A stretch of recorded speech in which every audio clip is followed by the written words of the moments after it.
Retail chicken షాపులకు కంపెనీలు ఇస్తున్న పర్సెంటేజ్ పెంచాలని రాష్ట్ర చికెన్ సెంటర్ల అసోసియేషన్ బంద్ నిర్వహించింది. దుకాణాలు మూసిన చికెన్ షాపు యజమానులు హైదరాబాద్ ఇందిరా పార్క్ వద్ద మహాధర్నా నిర్వహించారు. కిలో కోడి మాంసంపై మార్జిన్ ₹40 పెంచాలని డిమాండ్ చేశారు.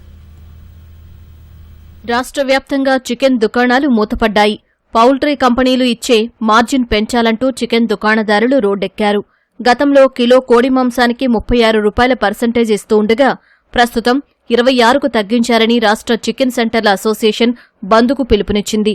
కంపెనీలు పర్సెంటేజ్ను యథాతథం చేసినా మరో ₹4 పెంచి ₹40 ఇవ్వాలని రిటైల్ దుకాణదారులు నిరసన చేపట్టారు. చికెన్ షాపులు మూసేసిన యజమానులు ఇందిరాపార్క్ ధర్నా చౌక్లో మహాధర్నా చేశారు. ధర్నాకి మద్దతిచ్చిన ఉప్పల్ ఎమ్మెల్యే బండారు లక్ష్మారెడ్డి పోరాటానికి బీఆర్ఎస్ అండగా ఉంటుందన్నారు. పౌల్ట్రీ కంపెనీలు మార్జిన్ పెంచాలని చికెన్ సెంటర్ల అసోసియేషన్ నేతలు కోరారు. ఇవి మా పూలదండలు కావు, మా ఉరితాళ్లు ఇవి.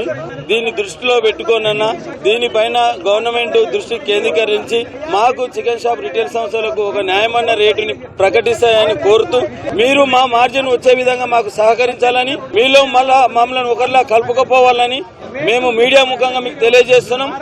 చికెన్ సెంటర్ వాళ్ళందరూ కూడా వాళ్ళు ప్రొటెస్ట్ చేస్తుంటే వాళ్ళ సంఘీభావానికి తెలుపుదామని నేను పర్సనల్ గా రావడం జరిగింది. నేనే కాదు, మా పార్టీ కూడా వీళ్ళందరికీ కూడా సపోర్ట్ ఉంటుంది. బీఆర్ఎస్ పార్టీ వీళ్ళకు యాక్చువల్గా నేను అసెంబ్లీలో మేము మాట్లాడే వాళ్ళము.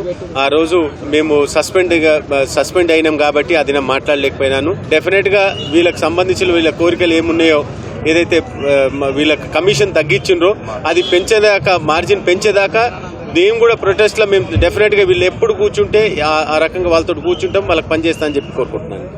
హైదరాబాద్ జంట నగరాల్లో బంద్ ప్రభావం కనిపించింది. పలు చోట్ల స్వచ్ఛందంగా దుకాణాలు మూసివేసి నిరసనలు తెలిపారు. ఎల్బీనగర్లో పలువురు షాపులు తెరవడంతో అసోసియేషన్ మద్దతుదారులు వాగ్వాదానికి దిగారు. అందరూ ఐక్యంగా పోరాడాలని అసోసియేషన్ మద్దతుదారులు కోరగా రోజువారీ వ్యాపారం ఆగిపోతే ఆర్థిక ఇబ్బందులు తప్పవని యజమానులు చెప్పారు. కొన్ని చోట్ల తోపులాటలు జరగ్గా పోలీసులు పరిస్థితిని చక్కదిద్దారు.